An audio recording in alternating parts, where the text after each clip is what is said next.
Zoom ਕਰਕੇ video बंद नहीं होगी। हेलो, हाँ जी हकीम साहब नमस्कार, अस्सलाम वालेकुम। हाँ जी हकीम साहब, मैं थोड़ा अज स्पैशल वीडियो बना रहा थोड़ा थैंक्स करन लई। हाँ जी, हुण मैं तुहानूं ना मिलाना, देखो ये मेरे नाल ने संत बाबा जी। सत श्री अकाल किंग साहब, मेरा फैटी लीवर सीगा जी, इन्होंने दिता नुस्खा मैनू थोड़े वाला।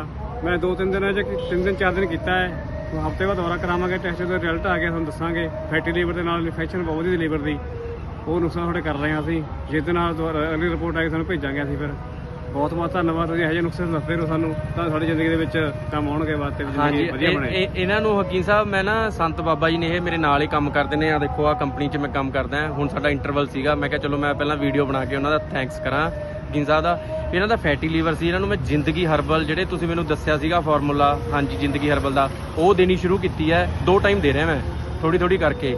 ਹਾਂਜੀ ਉਹਦੇ ਨਾਲ ਫਰਕ ਲੱਗਿਆ ਇਹਨਾਂ ਨੂੰ, ਯੂਰੀਨ ਦੇ ਵਿੱਚ ਵੀ ਥੋੜਾ ਜਿਹਾ ਹੋਇਆ, ਮਤਲਬ ਕਿ 5 ਦਿਨ ਹੋਏ ਨੇ ਹਲੇ ਦਿੰਦੇ ਨੂੰ। ਤੇ ਨੈਕਸਟ ਮੈਂ ਤੁਹਾਨੂੰ ਹੁਣ ਰਿਪੋਰਟ ਵੀ ਭੇਜਾਂਗਾ ਇਹਨਾਂ ਦੀ ਫੈਟੀ ਲੀਵਰ ਦੀ, ਤੇ ਬਾਅਦ ਦੇ ਵਿੱਚ ਵੀ ਭੇਜੂੰਗਾ ਜਦੋਂ ਆਪਾਂ ਟੈਸਟ ਕਰਾ ਲਾਂਗੇ ਹਨਾ, ਵੀ ਉਹ ਕੀ ਉਹਦਾ ਰਿਜ਼ਲਟ ਨਿਕਲਿਆ। ਬਾਕੀ ਫਰਕ ਬਹੁਤ ਹੈ।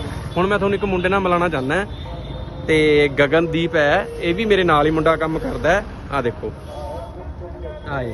ਨਮਸਕਾਰ ਹਕੀਮ ਸਾਹਿਬ। ਹਾਂਜੀ ਹੁਣ ਇਹ ਆਪਣੇ ਮੂੰਹ ਤੋਂ ਦੱਸੇਗਾ ਵੀ ਇਹਨੂੰ ਕੀ ਪ੍ਰੋਬਲਮ ਸੀਗੀ।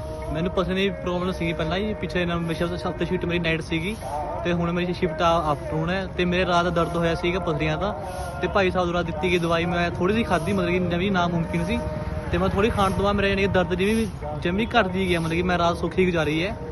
ਤੇ ਹੁਣ ਇਹਨਾਂ ਨੇ ਦਵਾਈ ਦਿੱਤੀ ਹੋਈ ਹੈ ਇੱਕ ਵਾਰੀ ਸਟੋਨ ਦੀ ਵੀ, ਉਹ ਖਾ ਰਿਹਾ ਮੈਂ। ਉਸ ਤੋਂ ਬਾਅਦ ਮੇਰਾ ਜੋ ਵੀ ਮਤਲਬ ਕਿ ਸਟੋਨ ਮੇਰੀ ਮਤਲਬ ਘਟ ਜੀ ਹੈ, ਖੂਰ ਕੇ ਮਤਲਬ ਨਿਕਲ ਜਾਣੀ ਆ। ਤਾਂ ਮੈਂ ਦੁਬਾਰਾ ਤੋਂ ਕਰਾਵਾਂਗਾ ਅਲਟਰਾਸਾਊਂਡ, ਫਿਰ ਤੁਹਾਨੂੰ ਰਿਪੋਰਟ ਇਹਨੂੰ ਭੇਜਾਂ, ਫਿਰ ਤੁਸੀਂ ਚੈੱਕ ਕਰ ਸਕਦੇ ਹੋ ਕਿ ਹਾਂ ਵੀ ਕਿਵੇਂ ਦਾ ਰਿਪੋਰਟ ਰਹੀ ਮੇਰੀ। ਹਾਂਜੀ ਹਕੀਮ ਸਾਹਿਬ ਐਵੇਂ ਹੈ, ਇਹਦੇ ਨਾ ਪਿਛਲੇ ਹਫਤੇ ਕਿਡਨੀ ਦੇ ਵਿੱਚ ਸਟੋਨ ਦੀ ਰਿਪੋਰਟ ਭੇਜੂਗਾ ਮੈਂ। 26 mm ਦੀ ਸਟੋਨ ਹੈ। ਹਾਂਜੀ ਇਹਦੇ ਇੰਨੀ ਪੇਨ ਹੋਈ ਕਿ ਇਹਨੂੰ ਰਾਤ ਨੂੰ ਡਿਊਟੀ ਤੋਂ ਹੀ ਨਾ ਜਾਣਾ ਪਿਆ ਆਪਣੇ ਘਰ, ਉੱਥੇ ਪੇਨ ਕਿਲਰ ਇੰਜੈਕਸ਼ਨ ਲਗਵਾਏ ਤਾਂ ਇਹਦੀ ਰਾਤ ਕੱਟੀ।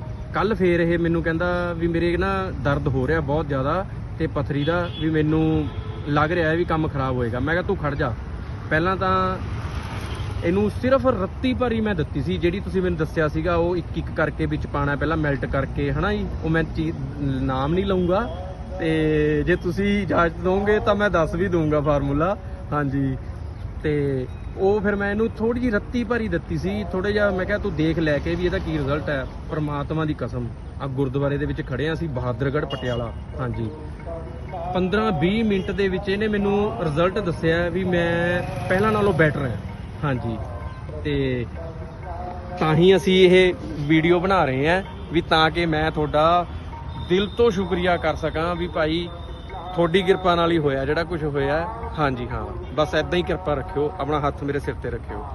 ਠੀਕ ਹੈ, ਥੈਂਕ ਯੂ ਸਰ।